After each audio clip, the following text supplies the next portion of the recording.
I came to know Minette's Angels through patients, actually.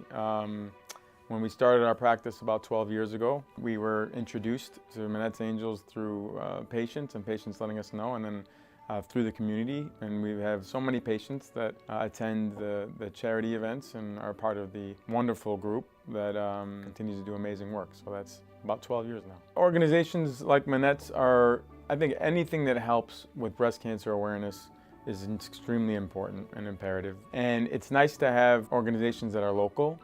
Of course, the national ones are wonderful also, but local organizations where we actually get to mingle and see each other, not necessarily with patient doctor just in the office, but also at events like this where we meet in parks or if we meet at certain events throughout the year.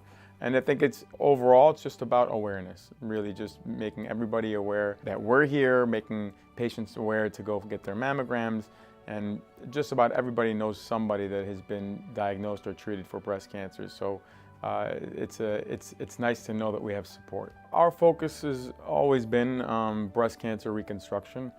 It's challenging, and I always say it's harder, it's very difficult or challenging to make a breast from nothing. Making one smaller or larger is much less challenging, and after we've been doing such challenging and gratifying work with reconstruction. Passion for breast reconstruction started early on, actually while I was in medical school.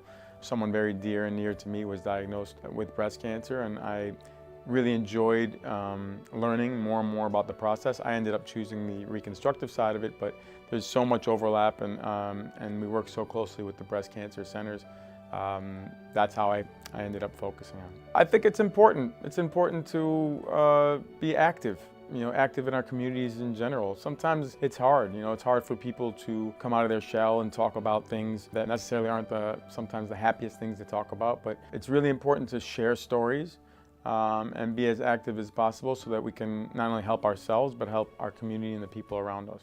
I'd like to thank Ken, who has been tirelessly working on Minette's Angels for all these years, and Jackie, who I think is also being honored. She's my patient. It's an honor. And I always tell my patients, when patients are thankful at the end of their journey and how thankful they are and grateful for completing their journey, and I always say, it's an honor, and it is indeed an honor by the patient's family to be able to treat them and go from being complete strangers to very close friends, not just patient-doctor relationship. And I feel the same way about all of the breast cancer survivors that I get to see at the Minette's Angels events, and all the people that work, just so tirelessly at creating these events and keeping it going. And hopefully we'll have more and more people joining and fighting for this amazing cause.